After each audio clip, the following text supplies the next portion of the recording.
Ladies and gentlemen, boys and girls, we're back. Tyler Mahoney here, my good buddy Jeff Faulkenberry, for the second episode of the Endless Season Outdoors podcast.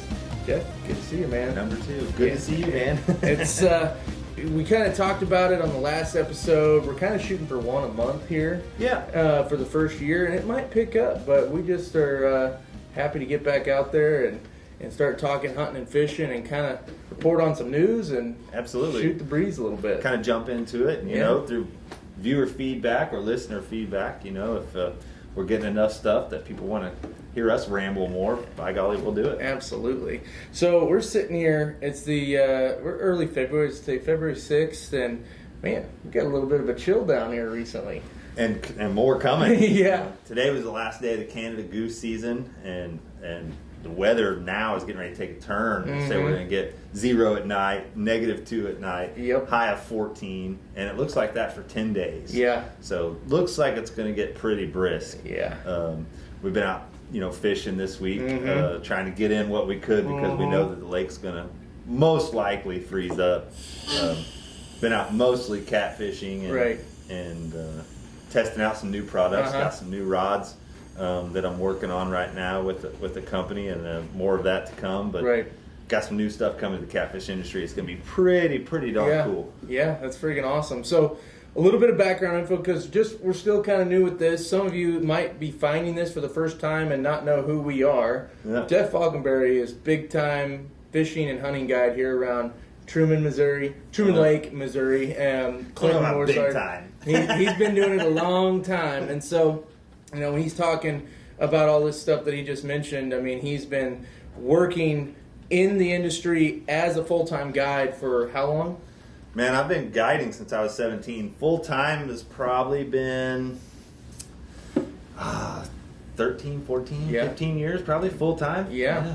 So, I mean, he knows his stuff, obviously. He's got tons of clients. He's booked up almost already for 2021.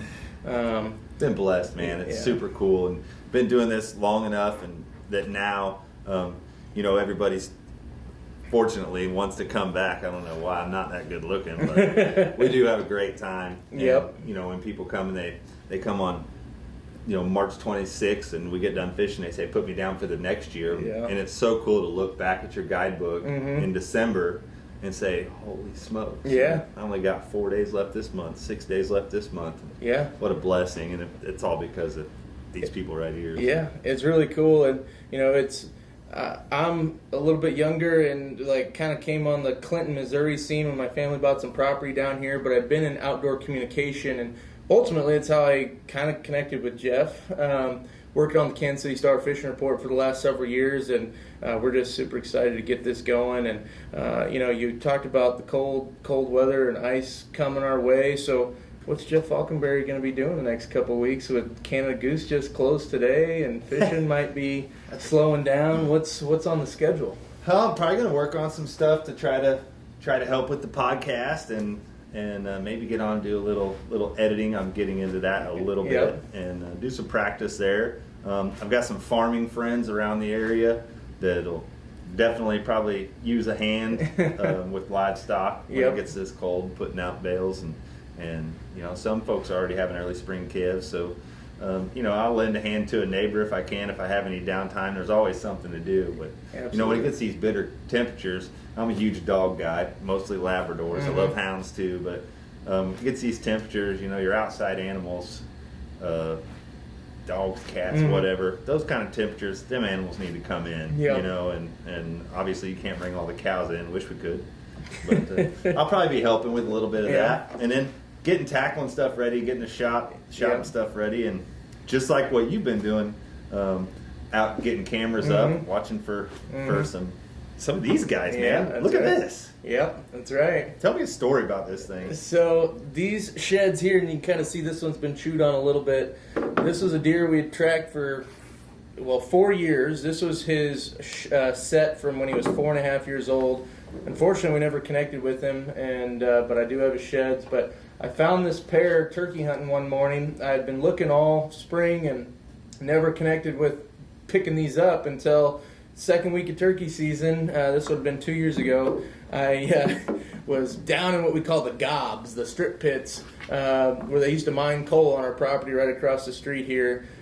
Gobbler was going nuts. I set up, and as the light was coming up in the woods, I could faintly see these white glowing, I mean, looked like just big branches sitting in front of me. And I thought, oh my gosh, as it became more and more clear, that was the big boy set. I saw the one antler laying about 20 yards in front of me, and then the one behind it, another 30 yards past it. And goodness gracious, that was a pretty cool morning because that gobbler came right in, ended up coming in behind me. I got him, and so that morning picked up some of our biggest sheds we've ever found and got a gobbler tagged out. You don't get any more lucky than that. No, I mean that was one that's one that you'll remember, especially because of this. It just was really special. Right. You and I both killed a lot of turkeys, but this just makes that one stand out in particular. Yep, there's always a story behind them, but that's a freaking story. Yeah. That is awesome. Yep, he was a pretty darn nice deer. I think this one taped out right in the low 160s on this set, and he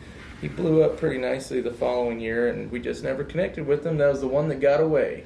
It's cool to wrap your hands around them in April, but it would have been real cool to wrap them around them in November. That's exactly right. It's just, it's like a piece of the puzzle, man. It's just something special. I almost enjoy picking up sheds more than I do shooting them in a way, because it's like, gosh darn it, it's like a cat and mouse game the whole time, and you're standing there in that spot, and you're like, gosh darn it, he was right here. I am standing right where he was standing, and it just adds to it. So that's one thing. Of course, I've been out fishing through the winter time, but we're getting ready to get really cold, and you've been out putting up some cameras and being able to start putting corn back in feeders and stuff like that now that season has ended.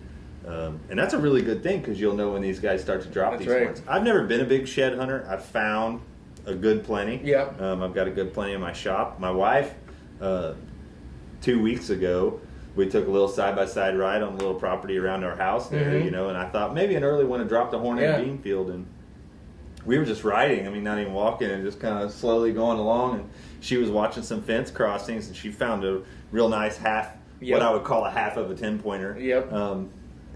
But it was from the year before. Yeah. And I'd been over there, up and down that fence row 100 times. Yep. But she happened to spot it from the side by side. And I tell you what, you could drive by these things, walk by them years and years. And I've got a video on YouTube, and I'll link that in this video description. But I found an antler that was buried in dirt up to its tips. I had to dig it out of the ground. Wow. And it was right off one of our roads. Like, somehow we never saw it for several years. It's just crazy stuff. But you talk to different shed hunters, and shed dogs have got to be really super popular now. And I don't think it's all that hard to train a dog to find sheds, really. Not really. I mean, I've been working with my Australian Shepherds. They don't have quite as much of that retriever instinct. So they'll find it around the house, in the backyard, but they really like standing right next to you. Yeah. You really got to work with them on that search.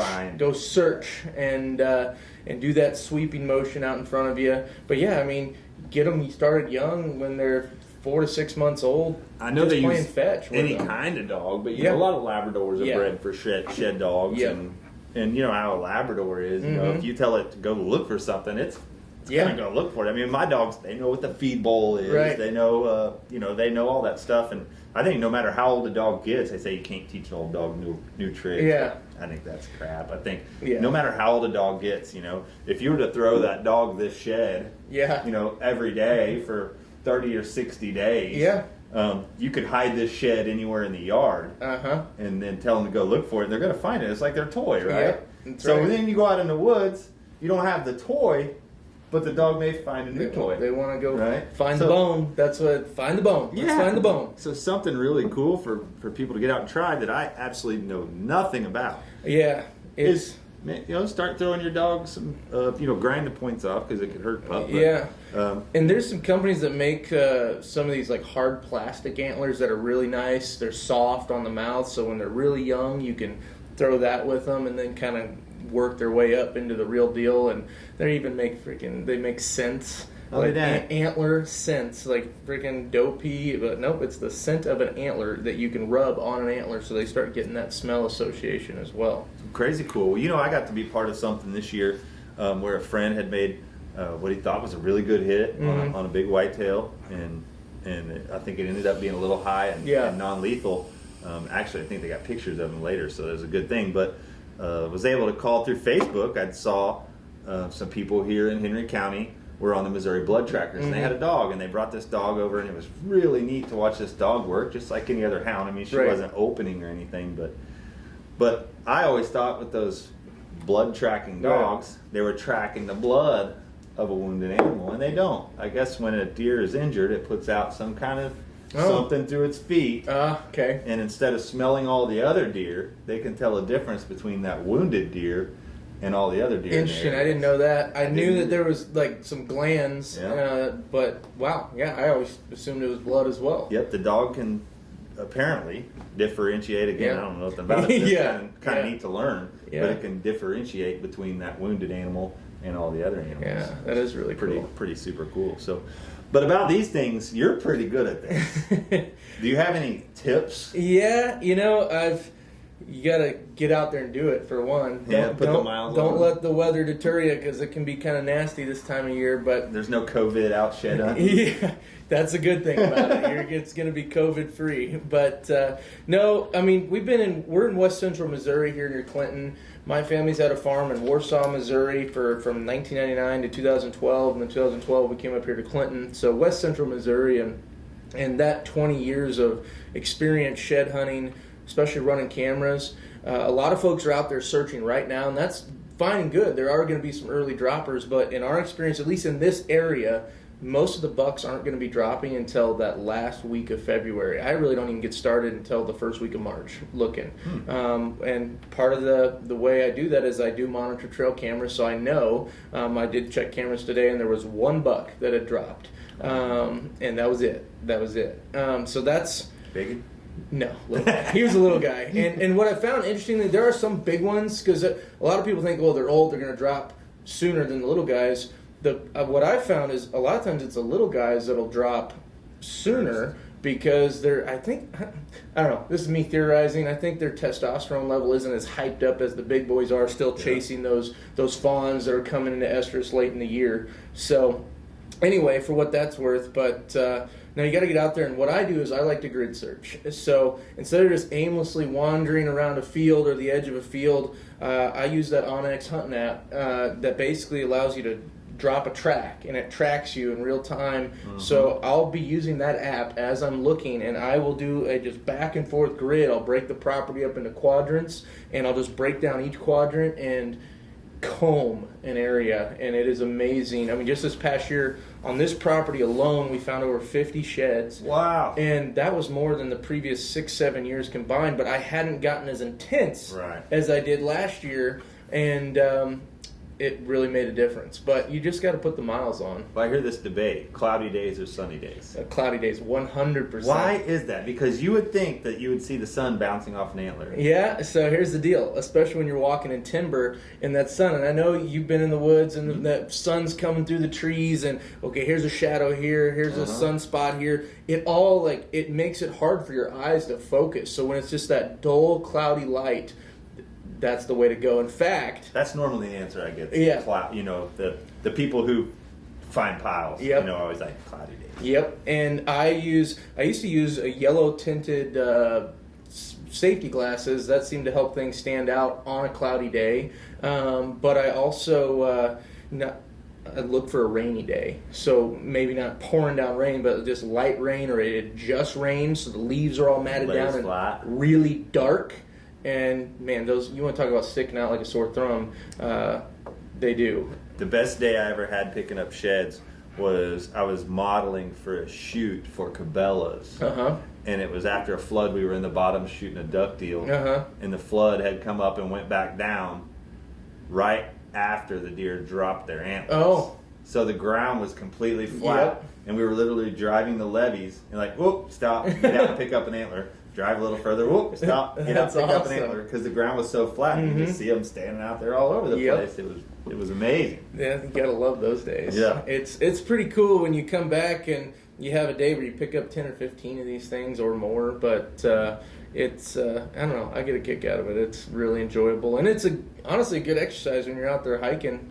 like crazy. Look at all the people like to mushroom hunt. Yep. I mean, you can't eat them, but it is super cool. Yeah. You know, arrowhead hunt. My wife really wants to get into arrowhead hunting, and she loves outside exercise, anything. So, you know, arrowhead hunting, and this is something that I think she'd like to really do more of. She finds a lot of them mushroom hunting. Yeah. But really super cool, something to look forward to. Yeah. I get asked, what do you do with them? Because I've got hundreds laying around. Oh. So, I mean, there's a lot of answers. People who are crafty, you can make antler lamps. You can. I've been saving the big ones to do a chandelier at some point. I think a Christmas tree, like a 9-foot tall Christmas tree, would be cool. But I don't pick up that many sheds. 100%. I would have like a snow globe. Yeah, yeah. The dogs love to chew on them. Even if they're not, they're great chews. You can cut them into chunks, and they love to chew on them too. So they're great chew toys, and you don't have to go spend $20 or $30 for one little segment of an antler at Makes sense. PetSmart. So there's a lot of cool things you can do with them. But cool. Something to look forward to. But moving on, we got a few more things to cover here. But let's talk about, since still kind of on the shed, but a different critter. Yeah. What about these elk? In Southeast Missouri. How about that? I'm trying to remember the exact year they reintroduced them, because it's been 5 or 6 years, I think. But yeah, so Missouri this year had 5 tags. And I was just reading this earlier. I think there was just over 19,000 people that applied for these 5 tags. I knew it was like almost 20 grand. I would have thought more would have applied for it. Out of all the deer hunters in the state, I mean, there was almost 300,000 deer killed this year. I would have thought more would have applied. You know, everybody I talked to, was like, well, there's only going to be 5 tags. Right. They're already spoken for. Yeah. I don't think so. No. I mean, I think it was a pretty clean and fair lottery draw. Now, one of those tags was a landowner. Correct. Yep. And, when it was all said and done, it was kind of crazy. All the public land guys kill these. The big ones. And the landowner got the spike. I got a spike. Yeah. Which, hey, yeah, they taste good. Yeah, elk is probably my favorite. If you're a landowner around the Peck Ranch area, I mean, there was only 33 landowners that put in, so your chances of getting drawn on that's not bad. I'll take those odds. Go buy some land down there. You might have a chance. Yeah. I don't know how much you have to have, but probably that whatever they changed it to, that 21 or 22 or something, I would imagine. But everybody filled a tag. Yeah, I mean, that's impressive. The first year, all 5, and to speak to your point about it being fair, I mean, they made it to where a Missouri Department of Conservation employee, and Sarah Pauley talked about it, our director, they weren't allowed to be in the drawing. So, I mean, they really made it to where it was the public that had this opportunity. I don't know, I don't know how on the pie chart how many people are like huge fans of these things coming back and how many people aren't. Yeah. I don't live in that area. Yeah. I can tell you if I was running cows down there, I had a farm down there, I probably wouldn't be much of a fan. We've put some huge dollars into this. Yeah. If it goes great, if it doesn't, it's not like we haven't put huge dollars into other failing projects. Right. But those things are hard on fences and. Well, it's pretty mountainous. You're in the heart of the Ozarks down there, so. Yeah, but if you're running cows. Yeah. And you got this 6x6 bull elk on 5-strand barbed wire that can't get his large booty across there, right? He's mashing 3 strands now. I can just see it being a problem. Yeah. But everybody filled their tags, so that's now we're going to have bear tags, even in our county. Yeah. Did you see we were in Zone 3? No, I didn't see that. Yeah, we got bear tags. I don't think we have any bears, but... I swear, to this day, I found bear tracks on our place. Oh, that's right, you told me that. Right across the street. The first year, I took pictures of it, and I Googled it. I'm like, had to look, and it was identical to bear tracks. Sent it in NBC. I'm like, no, that was a dog that stepped... Its front paw landed in the other front paw, and that's what it was. And I'm like, you guys, this is back when they kind of used to deny mountain lions and everything. The fifth leg, man. Yeah. The fifth leg will get you every time. Yeah, and anyway, I swear, and that was right around the time that a bear was spotted just right off of whatever that highway is down past 7, going over to Lincoln. C. Yeah, and then a bear, it was in a 3-week time span. I found the track, bear was spotted there, and then the one that was 3 miles outside of Lee Summit. I think it was the same bear that was traveling. Can't say for sure. Call me crazy. Yeah, I like it. But it'd be cool to get a bear season. for sure. I guess if I there's don't- bears, yeah. there's overgrown raccoons. Yeah. I mean, it's not like you don't have anything getting in your trash now. Right. Let's have a bear running around. If you listen to Steven Ranella, bear meat is some of the best meat around, as long as it gets cooked properly. So I've eaten bear. Yeah. I've only had it like as a roast. Mm. So I'm kind of convinced that if you cook down a piece of meat with potatoes, carrots, and celery and beef broth, Yeah. you could pretty well eat it. Right. You know, Right. I've had beaver. Yep. Yeah, you were there. You know, we Yep. had, and you know, it just tastes like pot roast. Yeah. And so that's the only way I ever had bear. Oh, one other way, I had it in snack sticks. Okay. And some people from Minnesota You just- fish with me. You just got to get it cooked, otherwise you're getting trichinosis. Yeah. Side note: me and the wife tonight, before we came to do the show, had our first sandhill crane. Oh, really? Yes. Okay, so Wonderful. ribeye of the Yeah. sky for real? It would be hard to convince you it wasn't beef. Mhm. I mean, it was very mild, no goose flavor, dark livery, nothing. Really mild, really nice. Where'd you get your hands on a sandhill crane? Some friends of mine actually went down the first weekend of January and Uh-huh. shot them in Oklahoma. Okay. And so he gave me some. They invited me to go on this trip, but with duck clients and everything, I couldn't make it work, and so he brought some back, and because I told him, I said, I want to try eating those things, and so they were really good. It's starting to be a really big freaking deal. I was watching a TV show earlier. It was Yeah. all about hunting sandhill Yeah. cranes. Yeah, and I don't know, I was kind of impressed. Yeah. Kind of strayed away from our elk deal there, but How did it compare to like a traditional waterfowl?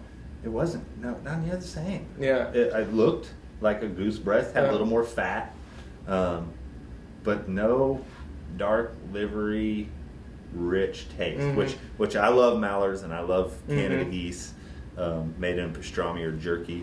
But it was mild, really mild, and we just seared it in okay, cast that's what I was iron. gonna ask. You know, medium rare, finished off Skin the oven, on?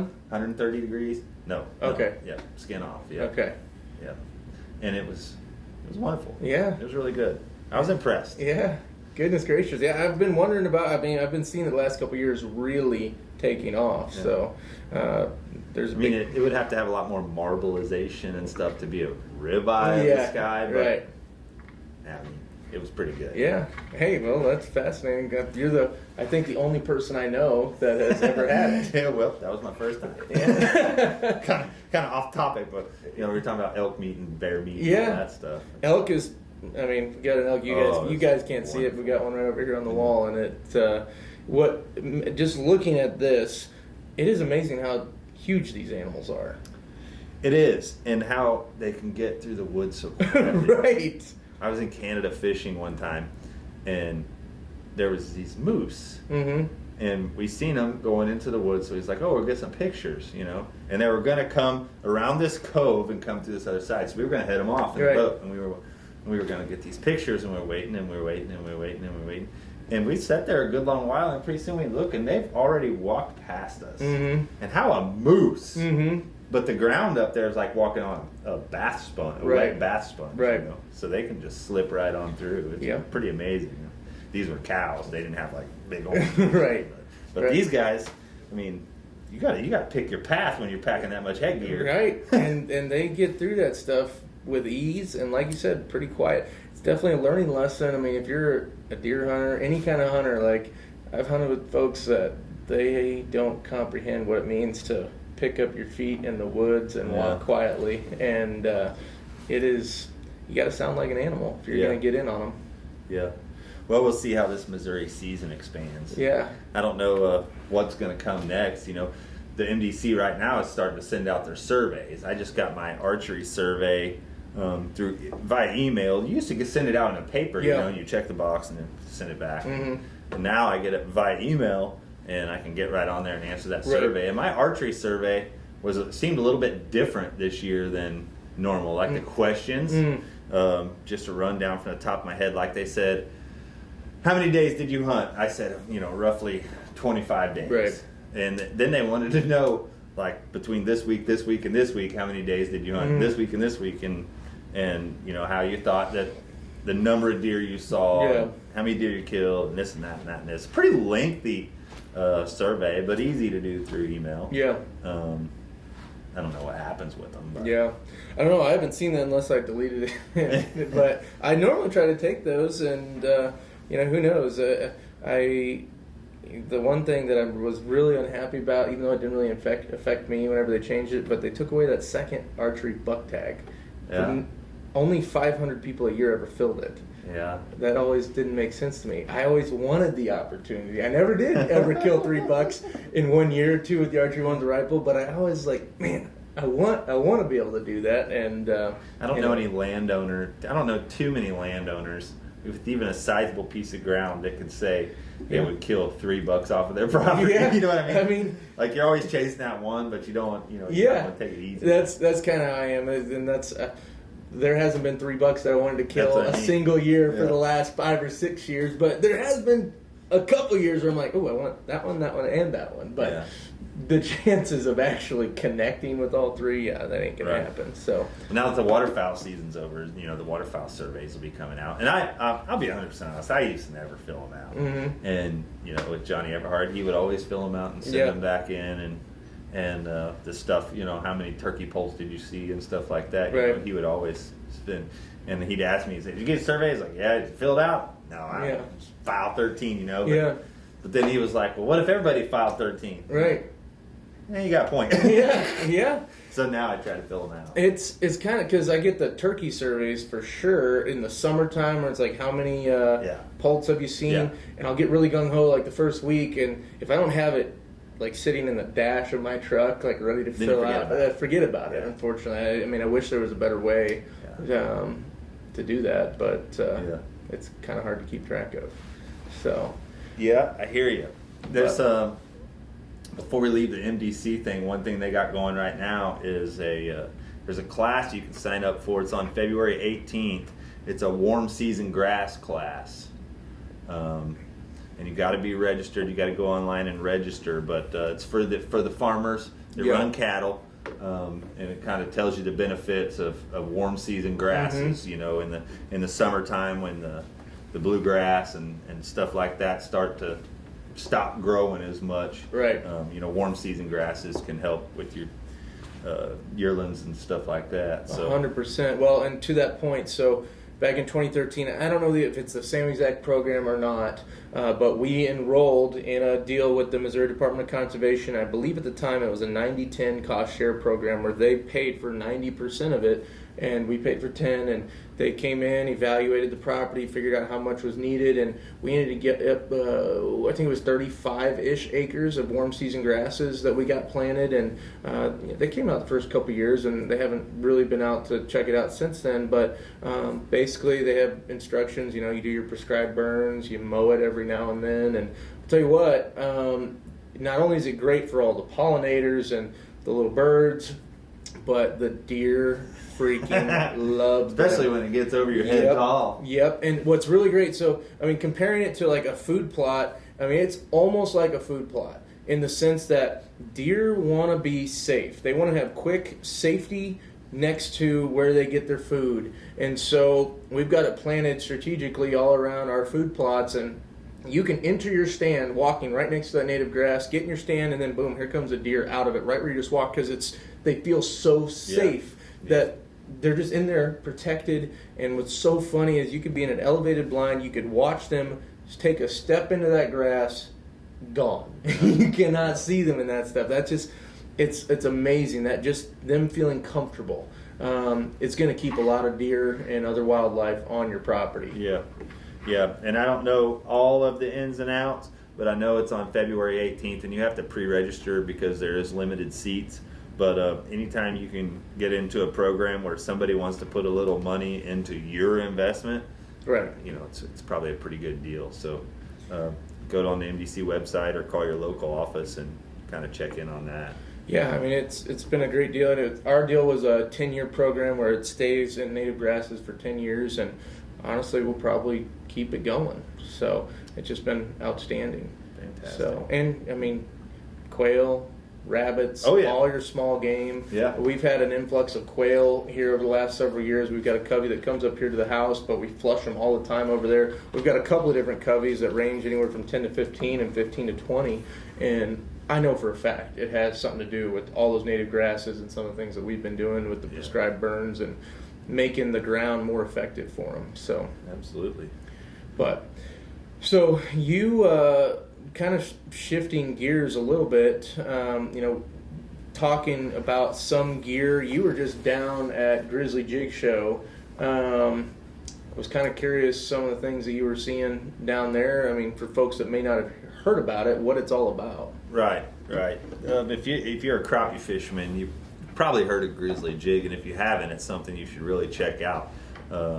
Louis Wade and Lance Mansfield. It's all a family operation. It's been down in Caruthersville, Missouri for many, many years, and they just got into a new building, huge building, bigger than they've ever been before, and they've now become the largest crappie store in the nation. If it has to do with crappie fishing, they've got it. It's pretty unreal. I mean, you were telling me the other day that they have quills. So quills, like porcupine quills that I guess used for a bobber. Uses a bobber. Like that was something I had to look up afterwards. So I was like, I've never heard of that. No resistance. Yeah. Right? Yeah. So, sunfish, whatever, porcupine quill. Scott Turnage and I were down there, and he said, man, I remember throwing those quills, and he said, you pitch them up there next to a cypress knee, and that quill'd stick in it. But yeah, there's no resistance, so you can use those for like brim fishing or perch fishing or whatever you want to call them. Yeah. Sunfish, and there's no resistance when that fish takes that bait, but they'll float, or lay on top of the water. And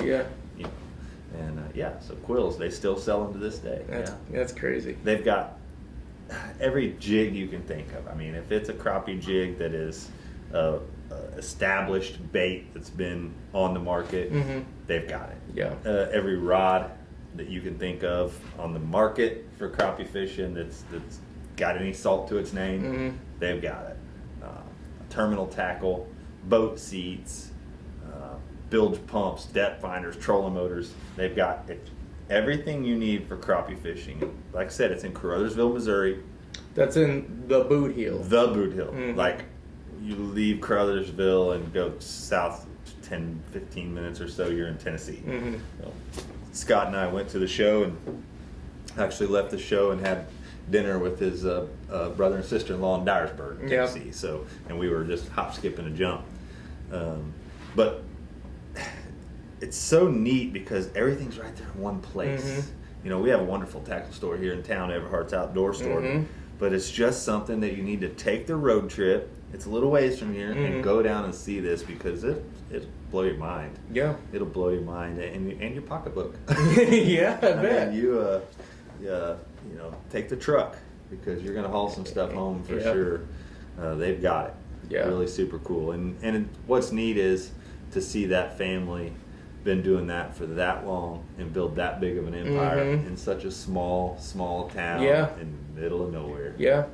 It's impressive, especially with just the way 2020 went down for a lot of retail stores that they've been able to make it through and, like you said, get into a much, much bigger operation. Yep. So. And they have an awesome catalog. I think they even do it on a website. They have a website, but I think they have an e-catalog type deal. But they have always sent out a paper catalog that was like, it put, you always get like a Bass Pro and a Cabela's. Now it's barely anything, but their master's real thick. That Grizzly catalog is like a master catalog all the time. They got it going on for a crappie store. It's pretty awesome. Yeah, that is really cool. In that show, everybody's there. Everybody that's anybody in the world of crappie fishing is there. I went as a visitor, but there was a lot of people doing seminars and talking about everything from catching crappie to cleaning crappie to you name it. But if you were in the crappie fishing world, you were at the Grizzly Jig show. Yeah, and like you said, it's definitely not it's not a short drive. It's 5 or 6 hours probably. But you were talking. Did you say they were going to do multiple shows a year? Eventually, he'd like to get it up Okay. to a few shows a year. Yeah, now it's just once a year. Yeah. But eventually, Wade, that's straight from the horse's mouth. Yeah. He'd like to get up to where he'd do, more of them a year. Yeah, I mean, just maximizes the opportunity for folks who might not be able. I mean, especially this time of year. Obviously, it's trade show time of the year. Typically, weather can be a little dicey as we're seeing. So, I mean, having multiple during the year could provide a lot of options for folks. Yep, absolutely. So, but yeah, so that's really cool, and just keeps me excited, and just thinking about Truman Lake Fishing Intel and just all the things that I want to get up there on the gear reviews and whatnot. So you talked about a little bit earlier, speaking of some fishing rod stuff. Yeah, I've got I've had some Signature Series Catfish rods out for quite a while now. We've made some changes and switches and stuff, and we've got some new ones coming out. I've been working on them. Pretty excited about. Yeah. So what can you tell us so far? Well, we've got just a couple models, two models of rods. One that I'll use a lot for drift fishing, and one that I'll use for anchor fishing. But I've been out slamming fish on them all week. And you're liking the results. Yep. So what's the difference in a rod that's for drift fishing and anchor fishing? Mostly action. Okay. I like a faster action when I'm drift fishing. Rod that can wrap around just a little bit. It's more of a medium action rod, and then my anchor fishing rod would be one I would use in current on the river, where it's a little bit more of what I call a medium heavy action rod. Yeah. Run a heavier line, heavier weight, more current, stuff like that. Yeah. And so really excited about it, and we're going to talk about it in the future as it rolls out, because they're actually being made right now. Right. And once those roll out, I hope it's going to, and I know people are going to like them, but I want to see it go like when you pull one of those dandelions in the yard. It's going to be a whole new line. Going to be a power catfish line. Yeah. We got a really neat logo. It's going to have some sweatshirts and t-shirts and hats and this and that, and it's super cool. So when is there any timeline on when they're going to become available? Probably, I'm looking now, hopefully like middle of April, 1st of May, something like that. Maybe sooner. Yeah. Maybe sooner. But you'll be able to pick up Power Catfish merchandise there pretty soon. I think, do you have that logo right there that we can pull up real easy? I've got it here. I do believe This will be kind of a sneak peek. Don't tell anybody that you saw this, but so like this. If I could blow it up a little bit, hopefully you guys are able to see it. That's going to be the new Power Catfish logo, and we'll have an apparel line. Not sure how far it'll go, but it'll be like hoodies, shirts, hats, stuff like that. Could be some jackets, but we're going to put together a Power Catfish team. It's going to be pretty sweet. Yeah, it's going to be really sweet. So. And the team will be made up of other guides, and it's going to be a handful of guys and just serious, rock steady catfish. Just go get them, Joes. Face jerkers. Yeah, it's going to be some of the best in the country. Besides you and our Truman Lake Fishing Intel guys, I can't remember the guy's name out of St. Louis. Ryan Casey. Yeah, I watch his stuff on Facebook. He seems to get into some river fish. He's one of my good buddies. Yeah, man. He's got that river down pat. Yeah, and he catches some toads. Yeah, I don't think we have obviously that quality of fishery in a reservoir. Right, but what he's got going on, and he knows how to get them. Yeah, I see him. It's not often, but he'll have several 100-pounders, it seems like, or close to a year. That's outrageous. Yeah, that's outrageous. Yeah, we go out and we get a 50, 60, 70 pound fish, and that's giant. Yeah, on Truman. He goes out, it's like, yeah, we have 450s and 87. Yeah, dang, bro. Yeah, it's a whole different ball game. Yeah. What about below the dam? Do we have any? Do you think there's a little bit better size structure down there? Yeah. You can. There's definitely. I know for certain there's fish over 80 down there, and I would say I don't know. It'd be hard pressed. To see a 100-pounder. Yeah. I did have some guys out. We had a giant fish. I couldn't tell you how big it was. They'd swear it was 150. It wasn't that, but it was the largest catfish I've ever had to the surface. And we actually lost him, right? Trying to, we had a big dip net and everything. We were trying to get her in the net and trying to get everything. And yeah, she actually popped free right at the boat. It was large. And we were in heavy current, had it laying up to the side. And the guy I had with me, he had a pistol. He was like, I'm going to shoot it. I don't want to kill the fish. I mean, it's a giant fish. And I was like, no, we're not going to shoot it. And so we were trying to, be as ginger as we could with a fish of this size. And it actually popped free and was gone. So who knows? I can tell you it was the largest fish that I've ever. At least you got to see it. Although I have to imagine there was some heartbreak not being able to get to hold it in the boat. We had another fish on that we had up to the boat, and it was a 35-pound fish. It was a nice fish. This fish didn't even cover up the belly. Like the white part of this fish's belly. Right. We had it up to the side of the boat, and the other one was up there too. And it didn't even cover up the belly on the other fish. I'll never forget it. It was just like this 35-pounder, big old catfish. It didn't even cover up the belly. Yeah. I was like, man, that thing was large. Puts it into perspective what you had there. Yeah. So pretty awesome. But we're excited about it. There'll be more to come. We're going to talk about a lot more of it later. Yeah. Well, one of the other topics I had written down. This is one of the last ones I had written down. I wanted to talk about some hunting gear reviews. We'd kind of talked about some of this fishing stuff. And I know you got a couple other things, but one of the things, kind of shifting back to the deer hunting side, I'd been kind of opposed to using these in the past, probably because I just didn't want to spend the money, but these cellular trail cameras. Well, I have 6 of them now. So I broke down. I've always said trail cameras were as bad as anything else that you could get a hold of.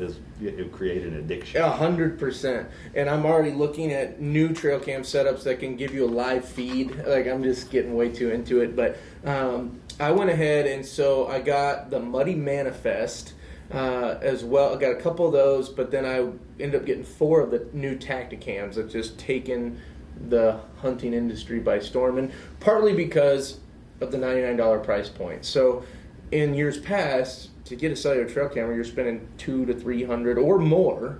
A lot of them in that $300 to $500 range. And then a $20 cellular plan. Yeah, and then a big cellular plan. So there was a big barrier to entry on the price. I mean, I could go run a lot of Brownings that I can get for $70 to $100. I can have 4 cameras for 1. But being able to stay out of your area is huge. And our property, we've got a big 10-acre lake that on both dams, there's water on each side. So it creates these massive pinch points, and got cameras on them both. And that has been really cool to kind of time when deer are coming and see which buck is going to which dam and where. Right. And even with all that extra intel, it still took me over a month to get, and I got completely lucky on the buck that I was after, doing something completely opposite of what I thought I needed to be doing. So it's not like it's a done deal. It does help a lot, but it's definitely not a done deal. But I will say, so going back to the review part, I've been very impressed with the Tacticams. Very impressed. They do really nice photos and video. The price point's great. The actual subscription plan's a little on the higher end. We've got 4 of them. I think it costs us for those 4 $50 a month that my dad and I split. So that's not terrible for the unlimited plan. They take really nice videos. They don't transfer the videos, but it really is a game changer as far as knowing when deer are doing what they're doing, and it can help you come up with a better strategy. So I was really impressed. The Muddy, they've functioned great, but I haven't been as impressed with the photo quality. They take a little bit more blank photos for whatever reason, and I've tried playing around with it. But they're both great price points, and if you're looking at getting a cellular trail camera, I would highly recommend Tacticam, but I would even recommend Muddy as well. They can, I mean, you can get a $5 plan a month for Muddy, which is great for, I think it's 500 photos. So, I mean, you can't really beat that. A lot of camera locations aren't going to shoot 500 photos a month. Right. So, unless you put corn out in front of them, then you'll have every raccoon in the county there. I always get nice pictures of tall grass or tree limbs. Yeah. I mean, that is one thing, especially with the cellular cameras. If you're on a plan and it's not unlimited, you better be clearing every little branch and piece of grass. Or the tag on the strap that goes around the tree. Tag in. 100%. Don't leave that hanging, because every time it blows up, it flags the camera. And you get those blanks. And so one of the things, and this was a segment I was going to talk a little bit about more in detail, but I kind of nixed it, but I'll mention a couple things. Taking your trail camera game to the next level. Get rid of the straps. Go get the little screw-ons in the tree. And it serves several purposes. It really helps it blend in better, not necessarily from the animals, but just from people. Which, hopefully on private land you're not dealing with issues, but we've had some issues. Public land, if you're allowed to run trail cameras wherever you're at on public land, you don't want to be using the straps. You want to use those screw-ins and then lock it to the tree. So, and one of the other tools that I've used to up my trail camera game, I bought those individual stakes. So you're not reliant on a tree, because there's certain pinch points and like where fence lines and fields come together that the trees are not set up right. Okay, just get you one of those stakes, screw it in, boom, you can put it wherever you want. Those are just a couple things I'd say, like, if you haven't added them already, you ought to. So, and this is a good time to get them out. And you can see, like I said, when your bucks are dropping antlers, or my favorite, you can see when them big old bachelor gobbler groups are starting to bunch up, big turkey flocks, and you'll get some really beautiful trail camera pictures this time of year. We've got some groups that are strutting around already. Awesome. So. They kind of do that. Everybody says, "Man, I heard turkeys gobbling in December." Yeah, they gobble pretty much all year long. That's what they do. Not as much as they do in the spring, but that's their mode of communication. Right. And so the same way with strutting. I mean, sometimes they just feel good. You know what I mean? They just, you know how it is. Sometimes you just feel good. They wake up some of those cold November mornings, and there's something about it in the air, and it's like they're going nuts. So, well, a lot going on. It looks like we're getting ready to get really cold here in West Central Missouri, and like you were saying earlier, this is something we plan on doing once a month at least. More if you guys want to see it, let us know. We'll try to get a website up and running pretty soon. So for now, where you can find it, we've got it up at the Endless Season Guide Service Facebook page. Where the full video is going to get uploaded there. The audio is getting uploaded into the podcasting platforms, but then we're also running the video on the Truman Lake Fishing Intel YouTube channel as well. So you can find it there. You can find it at trumanlakefishingintel.com. I do have it running on all of my websites, MahoneyOutdoors.com, Truman Lake Area Fishing. So there's a lot of ways you can find it, but we're definitely want to get a dedicated website for the podcast. iTunes. I basically upload it into our podcast platform, and it blasts it out to the world. You should be able to find it on the Google. If there's a subject you'd like us to touch on, or something you'd like us to mention here on the podcast, go on the Endless Season Guide Service Facebook page, shoot us a message. We can both, we can get that information relayed and get it on here. Looks like it's going to be cold again. Bring those pets indoors. One thing my mentor, Johnny Everhart, has told me, I mentioned him a lot on the show, when it's cold like this and there's nothing else to do, sit down and write a story. Reflect on this past season, things that stick out in your mind, or seasons before. Collect a few of those thoughts and sit down at the computer or sit down with a pad and pen and write a good story. You'd be amazed what you come up with. I've wrote some short stuff. His stuff's lengthy and awesome, and I can read it for days. But I wrote some short stuff. But it's those stories. Who knows how many generations they'll get passed down. Right. that'll be good when it's 0 degrees outside and the lake's froze and you've got all your tackle organized and everything else. Sit down and write a story. Just sip on a nice cup of coffee, look out the window at the snow. I mean, that is the perfect writing setting if I've ever heard of one. Hard to beat. Well, guys, thanks a bunch for watching. We appreciate it a ton. We're looking forward to a bunch more of these. And until next time, I'm Tyler Mahoney. I'm Jeff Faulkenberry. And we look forward to seeing you on the next one.